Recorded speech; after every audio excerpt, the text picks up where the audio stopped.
man who walked off train 47 Kirkuk-Vakularden, Esalen, and Kavka.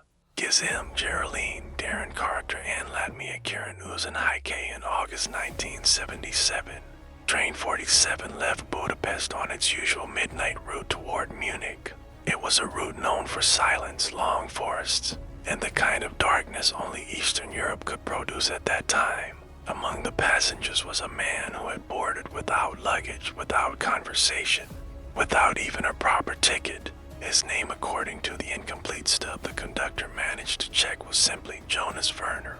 The strange thing was this: Werner didn't appear on any station camera. None of the passengers remembered him getting on. Yet there he was sitting in the last carriage like he had been there for years. He wore an old military jacket, though the war had been over for decades. He kept his hands folded, his head upright, and his eyes fixed on the window, watching the dark woods slide by. The train was unusually crowded that night, workers returning home, mother with her little boy, a group of young men who drank too loudly, and to brothers who carried a metal toolbox they refused to open. Everyone noticed Werner, and everyone avoided him instinctively. Some passengers whispered rumors. That man's a deserter. No, he's secret police. I heard someone like him escaped a Yugoslav prison last week. None of them were exactly wrong. The stop that should not have happened at 1:58 a.m. The train suddenly jolted to a stop. Not gently, violently. Luggage fell. People cursed.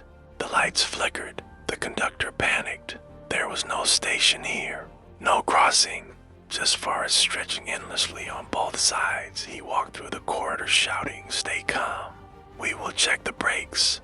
But Werner already knew it wasn't the brakes. The mother in seat 22 saw him stand up very slowly, as if he had been waiting for the train to stop at this exact spot. Then came the sound. Footsteps on gravel. Multiple, heavy, deliberate, and then metal tapping on the side of the carriage. One of the drunken boys laughed nervously. "What is this? A robbery?" His laughter died when a masked man smashed the window with a hammer. 7 figures climbed onto the train like spiders, faces covered, hands gloved, tools in their belts. Not thieves, not bandits, professionals. The woman grabbed her child. The students ducked. The conductor shouted helplessly, "Everybody stay seated." But Jonas Werner remained standing perfectly still. The masks moved like a train unit. 3 went to the front carriages, 4 spread through the middle, to came toward Jonas's carriage. The leader, recognizable by a red stripe on his sleeve, kicked open the door. He scanned the seats, then his gaze locked on Werner. "There you are," the man said. "We've been following you since Bratislava." Nobody understood what was happening. Passengers froze. The leader pointed his metal pipe at Werner. "You walk out of that train with us, or we drag your body out. Choose." The passengers gasped. The mother started crying softly. The older men clenched the seats. Jonas slowly raised his hands, not in surrender, but in warning. "You shouldn't involve these people," he said. The masked man smiled. "You involved them when you ran, then everything happened at once. The fight that should have killed him, the first attacker swung the pipe. Jonas ducked, stepped in close, and twisted the man's wrist until it cracked. The pipe fell. Jonas caught it midair and smashed the attacker's knee, dropping him instantly. Carriage exploded with screams. Another masked man lunged with a knife. Jonas kicked the seat forward so hard it broke, sending the attacker stumbling. He grabbed the man's coat, slammed his head into the window frame, and let him fall unconscious at his feet. More rushed him from both sides. Jonas spun, using the narrow space to trap one man's arm between seats and drive his elbow backward into the other's throat. Passengers watched, horrified yet transfixed. Jonas fought like a man who had done it thousands of times. Efficient, brutal, silent, the leader moved last. He was bigger, more controlled than the others. He carried a heavier weapon, a steel baton wrapped in leather.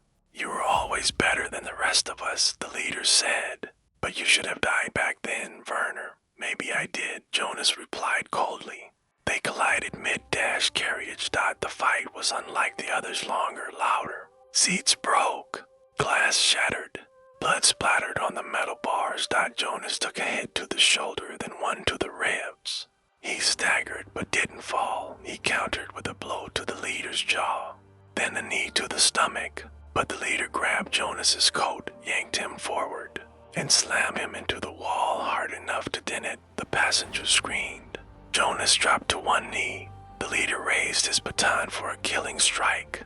Then Jonas whispered something only the leader could hear. "I warn you." He surged upward, grabbing the leader's arm, twisting his wrist until bones snapped through skin. With the final strike of the metal pipe, Jonas sent the man crashing through the half-broken door. And out of the train, the forest swallowed him whole. Silence fell. The mystery that never ended. Jonas stood there, breathing heavily but steady. The four unconscious attackers lay scattered like broken shadows.